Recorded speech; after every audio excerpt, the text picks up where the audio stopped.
Capítulo 5. Brejeiro. Gil estava mesmo dormindo depois de ter bocejado o tempo todo durante a reunião.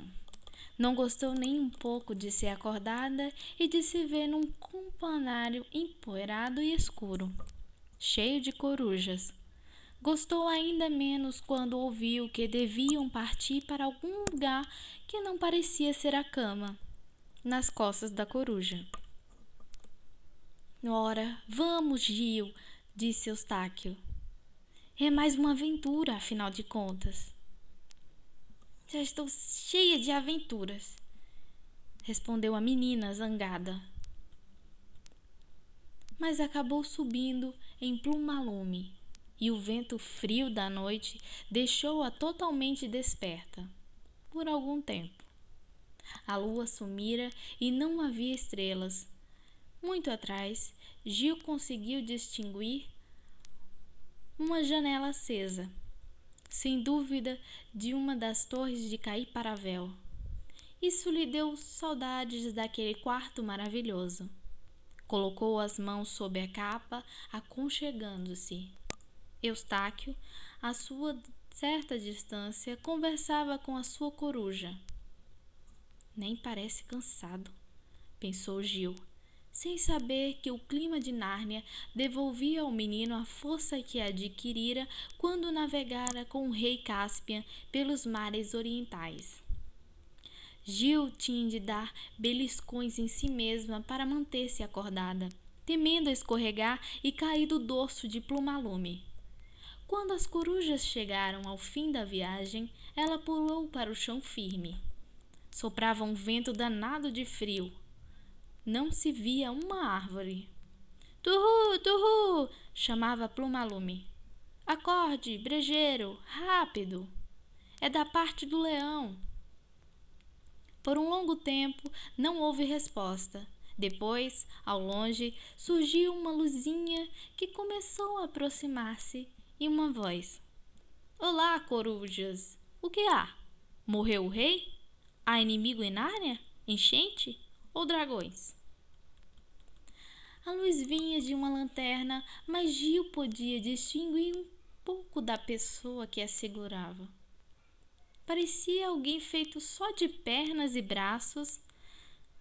As corujas conversavam com ele, mas Gil estava tão cansada demais para prestar atenção. Tentou reanimar-se um pouquinho, mas quando percebeu que se despediam dela, nem mesmo mais tarde conseguiu se lembrar do que acontecera. Sabia apenas que entrara com Eustáquio por uma portinha e pôde estender-se sobre alguma coisa macia e quente. E de uma voz que dizia: Aí ficam vocês. O melhor que podemos dar. O chão frio e duro. E até úmido. É de se esperar. Não dá para tirar uma pestana, é claro. Mesmo que não caia de uma tempestade daquelas ou que a cabana não venha abaixo. Ajeitem-se como puderem. Mas Gil caiu no sono antes que a voz terminasse. Quando as crianças acordaram no dia seguinte, perceberam que tinham dormido num lugar seco e quente, em camas de palha. A claridade entrava por uma abertura triangular. Estamos em terra? Perguntou Gil. Na cabana de um pau-lama, respondeu Eustáquio. Na cabana de quê? Um pau-lama. Não me pergunte o que é isso. Não consegui vê-lo ontem à noite. Vamos procurá-lo. Como é chato acordar hoje com a roupa de ontem, disse Gil sentando-se. Engraçado. Eu estava pensando como é bom a gente não ter de se vestir. Nem se lavar na certa, replicou Gil com um ar de pouco caso.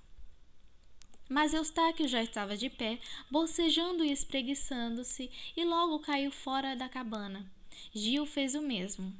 O que encontraram lá fora era bem diferente do pedacinho de Nárnia visto na véspera.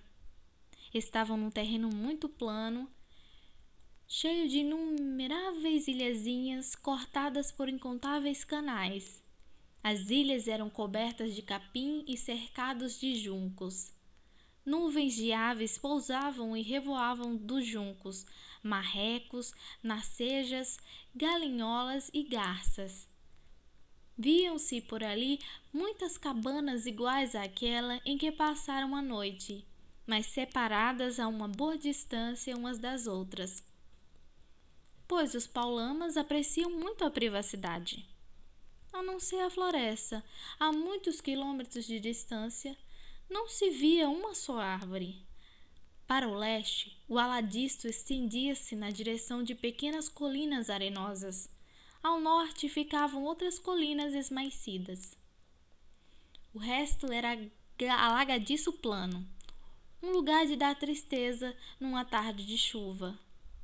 Visto ao sol matinal, com o vento refrescante, o ar repleto com os pios das aves, era ainda um lugar solitário, mas tinha seus encantos. As crianças ficaram mais animadas. Gil perguntou: Onde está esse tal de Paralama? Paulama, respondeu Eustáquio, orgulhoso de saber o nome certo. Acho... Olhe, lá, só pode ser ele. Viram logo o Paulama sentado de costas para eles a uns 50 metros, pescando. Não era fácil distingui-lo, assim tão quietinho e por ser quase da mesma cor do alagadiço, disse Gil. Acho que o melhor é bater um papo com ele. Sentiam-se um pouco nervosos, mas Eustáquio concordou. À medida que se aproximavam, a figurinha virou a cabeça, mostrando um rosto magro e comprido, sem barbas, bochechas encovadas, boca aberta e nariz pontudo. Usava chapéu alto, pontudo como uma torre de igreja, de abas enormes. O cabelo, se é que pode chamar de cabelo, caído sob as grandes orelhas, tinha uma tonalidade cinza esverdeada, e os tufos lisos lembravam juncos miúdos. A expressão era solene. Via-se logo que a levava a vida a sério. Bom dia, meus hóspedes. É melhor que quando eu digo bom dia, não estou querendo dizer que não vá chover, ou nevar, ou trovejar. Aposto que vocês não conseguiram dormir nem um pouco. Pois dormimos muito bem, respondeu Gil. Passamos uma noite maravilhosa. Ah, replicou Paulama, sacudindo a cabeça. Sei que você está querendo bancar a durona. Faz muito bem. Aprendeu a sorrir na desventura. Qual é o seu nome, por favor? Respondeu Eustáquio. Brejeiro. Mas não tem a menor importância se esquecerem. Não me custa nada continuar dizendo que meu nome é Brejeiro. As crianças sentaram-se ao seu lado, percebendo então que as pernas e os braços dele eram compridíssimos, apesar de o tronco não ser muito maior do que de um anão. Ele devia ser, em pé, mais alto que a maioria dos homens altos. Seus dedos das mãos eram ligados por uma membrana, como os dedos de um sapo. E do mesmo jeito eram seus pés descalços, que ele balançava dentro da água lodosa. Usava roupas da cor da terra, que eram muito folgadas para ele. Estou tentando pegar algumas enguias para fazer um cozido, mas acho que não vou pegar coisa alguma. E, mesmo que pegasse, vocês não iam gostar de enguias. Por que não? Perguntou Eustáquio. Ora, como é que vocês poderiam gostar da nossa comida? De qualquer maneira, enquanto fico aqui tentando, os dois podiam tentar acender o fogo. Não custa nada tentar. Tem lenha detrás da cabana. Deve estar danada de úmida. Podem acender o fogo dentro da cabana e chorar com a fumaceira, ou podem acender o fogo do lado de fora, e aí a chuva chega e apaga tudo. Aqui está a minha binga. Suponho que não saibam mexer com isso. Mas Eustáquio aprendera essas coisas em sua aventura anterior. As crianças apanharam a madeira, que estava sequinha, e fizeram fogo mais depressa do que se costuma. Enquanto Eustáquio atiçava as chamas, Gil foi passar uma água no rosto no canal mais próximo. Depois foi a vez do menino. Sentia-se muito melhor, mas com uma fome daquelas. O Paulama juntou-se a eles. Apesar do pessimismo, trouxe uma dúzia de enguias, já limpas, pôs uma panela grande no fogo e acendeu um cachimbo. Os paulamas fumam um tabaco muito forte e esquisito, misturado com lama, dizem. E as crianças notaram que a fumaça não subia. Pelo contrário, espalhava-se pelo chão como um nevoeiro. A fumaça escura fez Eustáquio tossir. Bem, disse Brejeiro, essas enguias vão levar um tempo enorme para cozinhar. Vocês são capazes de desmaiar de fome. Conheci uma menina, mas é melhor não contar essa história. Coisa que eu não gosto é de deprimir os outros. Para disfarçar a fome, podemos também falar dos nossos planos. Querem? Queremos! Gritou Gil. Você pode ajudar-nos a encontrar o príncipe Hillian? O Paulama fez uma careta, encovando ainda mais as bochechas. Bem, não sei se vocês chamam isso de ajuda. Acho que ninguém é capaz de ajudar, propriamente. O lógico é que a gente não ir muito longe numa viagem para o norte, logo nesta época do ano, com o inverno na porta, e outras coisas mais. Mas não devemos desanimar por causa disso. Com tantos inimigos e montanhas imensas, e rios caudalosos, e a dificuldade de achar o caminho certo, e a falta de comida, ora, com tanta coisa desagradável, nem vamos dar atenção ao frio de matar. Afinal de contas, se a gente não vai chegar muito longe, também não vai precisar voltar correndo. As crianças notaram que ele falava nós e não vocês. Perguntaram então ao mesmo tempo: Você vai com a gente? Oh, vou, naturalmente, é preciso. Acho que jamais veremos o rei de novo em Nárnia, agora que partiu para o exterior. E estava tossindo muito. E depois tem o trupe, que já está bastante decadente, e vocês hão de ver, após esse verão de fogo, a colheita só poderá ser muito ruim. E para mim, não será nenhuma surpresa se um inimigo nos atacar. Podem escrever os que eu digo. E como a gente começa? Perguntou Eustáquio. A resposta veio com muita lentidão. Bem, todos os outros que procuraram o príncipe Hillian começaram pela mesma fonte onde o Lord Drinian viu a dama. Quase todos foram para o norte. Ora, como nenhum deles voltou, não podemos saber o que se passou. Devemos começar, falou Gil, encontrando uma cidade de gigantes em ruínas. Foi o que disse Aslan. Começar encontrando, não é?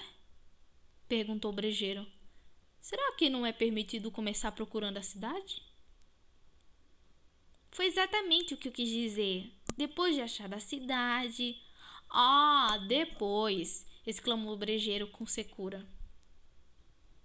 Ninguém sabe onde fica a cidade? Perguntou Eustáquio. Eu não sei de ninguém. Não vou dizer que nunca ouvi falar dela. Não precisam partir da fonte. Vão pela charneca de Etim. É onde fica a cidade em ruínas. Se é que fica em algum lugar. Mas já fui bem longe nessa direção, como quase todo mundo, e nunca topei com ruína alguma. Onde fica a charneca de Etim? Perguntou Eustáquio. Lá para as bandas do norte, respondeu Brejeiro, apontando com o cachimbo. Estão vendo aqueles montes e aquelas lascas de panedos? Pois lá é o começo de Haiti.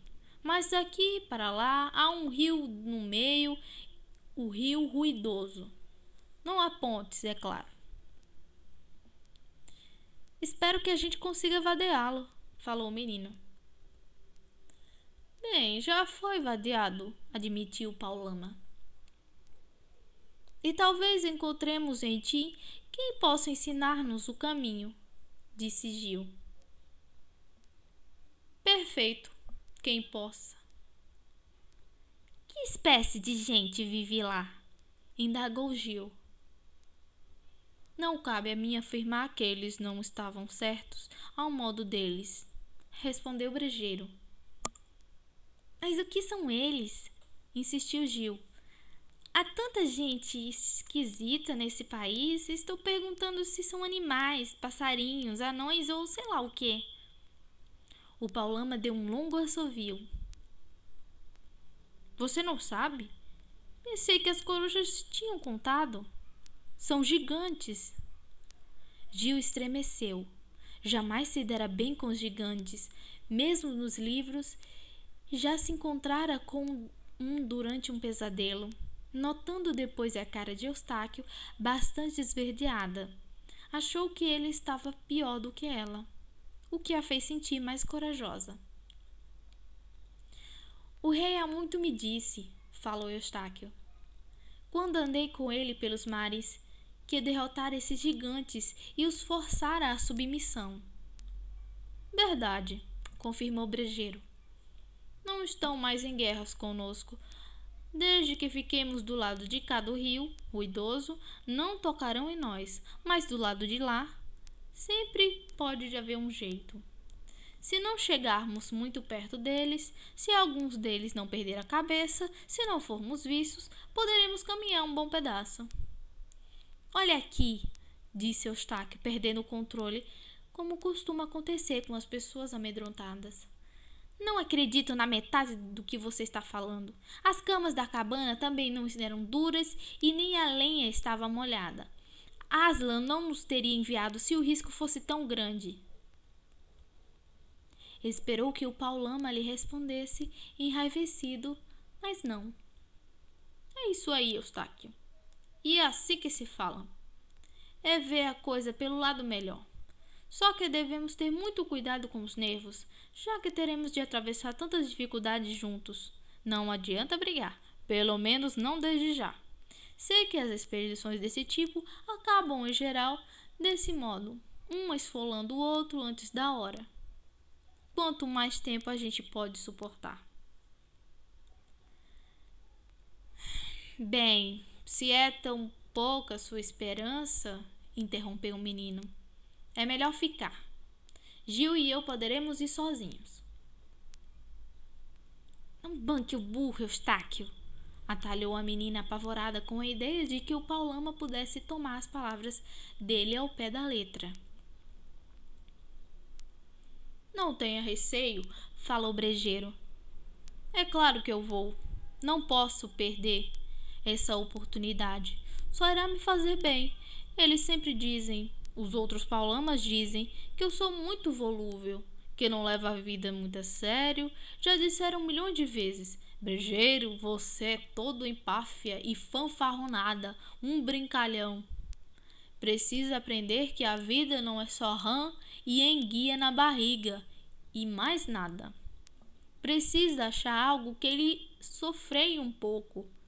Estamos falando pelo seu próprio bem, Brejeiro. É o que dizem sempre, pois aí está a minha sorte. Uma jornada para o norte, na hora em que inverno está começando, à procura de um príncipe que provavelmente lá se encontra, passando por uma cidade em ruínas que ninguém nunca viu. Não podia ser melhor. Se uma aventura dessas não consertar um sujeito, é porque não tem mesmo conserto. E esfregou as mãos de sapo como se estivesse falando em ir a uma festa ou ao circo. E agora, acrescentou, vamos ver como estão aquelas enguias. pois foi uma refeição gostosíssima. No começo, o Paulama não acreditou que eles poderiam gostar. Quando comeram, tanto que não podia mais haver dúvida, começou a achar que aquilo poderia não lhes cair bem. Comida de Paulama, veneno para a gente humana, está na cara. Depois tomaram chá em latas, como os operários bebem café na estrada. E Brejeiro deu umas boas goladas numa garrafa preta e quadrada. Perguntou se as crianças queriam provar, mas a coisa parecia repugnante. O resto do dia foi empregado em preparativos para a partida na manhã seguinte, cedinho. Brejeiro, sendo de longe o mais alto, carregaria 3 cobertores e com um bom pedaço de toucinho enrolado dentro. Gil devia levar as sobras das enguias, uns biscoitos e a binga. Eustáquio carregaria 2 capas, a dele e a dela, quando não precisassem vesti-las. Eustáquio levou o arco número 2 de Brejeiro, que ficou com o melhor, dizendo que mesmo assim a possibilidade de acertarem em alguma coisa era 1 em 100. Ele e Eustáquio levavam espadas. Eustáquio trouxera a que deixaram para ele no quarto em cair para véu. Gil teve de contentar-se com um canivete. Ia saindo briga por causa disso, mas o Paulama, esfregando as mãos, foi logo dizendo: já sabia disso, é o que acontece em geral quando as aventuras começam. Calaram-se logo e foram dormir cedo na cabana. Dessa vez a noite para as crianças não foi de fato excelente, pois Brejeiro, depois de dizer: acho que ninguém vai fechar os olhos esta noite, começou na mesma hora a roncar alto e sem parar. Quando Gil conseguiu por fim adormecer, sonhou o resto da noite com perfuratrizes de asfaltos, cachoeiras e trem expressos atravessando túneis.